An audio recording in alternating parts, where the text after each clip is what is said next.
Greenland គ្មានសង្គ្រាមទេក៏ប៉ុន្តែក៏ធំជាងគេលើពិភពលោកមួយនេះស្ថិតនៅមហាសមុទ្រតែឡើងពេកខាងជើងកំពុងតែคล้ายទៅជាសមរភូមិប្រយុទ្ធថ្មីរវាងអាមេរិកចិននិងរុស្ស៊ីដោយសារតែកោះនេះគឺជាទីតាំងយុទ្ធសាស្ត្រជាពិភពនៃសម្បត្តិធម្មជាតិនិងជាអនាគតនៃសេដ្ឋកិច្ចលោកការប្រយុទ្ធនេះគឺមិនមែនជាសង្គ្រាមបើផ្ទាល់ដោយរុស្ស៊ីវិលលុកអ៊ុយក្រែននោះទេក៏ប៉ុន្តែចចកទាំង3កំពុងតែប្រើយុទ្ធសាស្ត្រខុសៗគ្នាដើម្បីទាញយក Greenland ឲ្យនៅក្រោមឥទ្ធិពលរបស់ពួកគេរៀងៗខ្លួន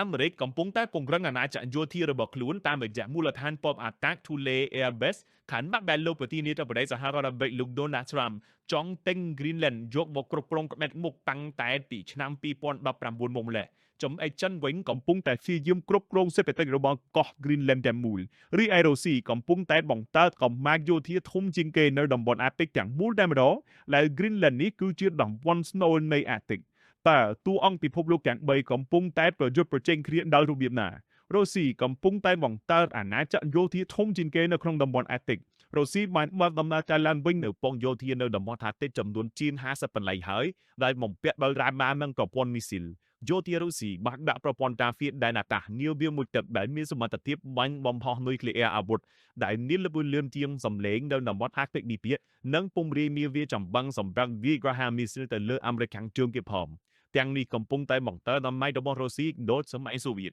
ចិនវិញមិនមានទឹកដីមួយចង្រៃណាទេនៅអាតិកក៏ប៉ុន្តែទីក្រុងប៉េកាំងពង្រីកឥទ្ធិពលរបស់ខ្លួនតាមរយៈសកម្មភាពសេដ្ឋកិច្ចជាពិសេសនៅក្នុងឧស្សាហកម្មលោករករ៉ែនៅ Greenland នៅឆ្នាំ2018ប្រទេសចិនបានប្រកាសខ្លួនឯងថាជារដ្ឋមួយនៅជិតតំបន់អាតិកដែលជាសញ្ញាបង្ហាញពីមហិច្ឆតារបស់ចិនក្នុងការស្រូបដណ្ដប់ពាណិជ្ជកម្មនិងធនធានរ៉ែនៅតំបន់អាតិកជាពិសេសគឺនៅ Greenlandមិនត្រឹមតែប៉ុណ្ណោះទីក្រុងប៉េកាំងបានបង្កើតស្ថានីយ៍ស្រាវជ្រាវវិទ្យាសាស្ត្រនៅតំបន់អាតិកនេះដែលញាក់នាយចារកម្មលោកខាងលិចជឿថាអាចប្រើប្រាស់សម្រាប់តាឃ្លាំមើលសកម្មភាពយោធា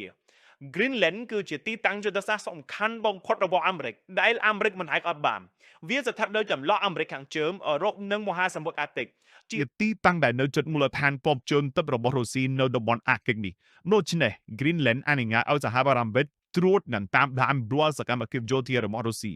មូលដ្ឋានពពអាតាក់របស់អាមេរិកនៅ Greenland អាចចាប់បានសញ្ញាបាញ់មីស៊ីលរបស់រុស្ស៊ីនិងចិនបានយ៉ាងឆាប់រហ័សដែលអាចឲ្យអាមេរិកការពារខ្លួនពាន់ពេលវេលា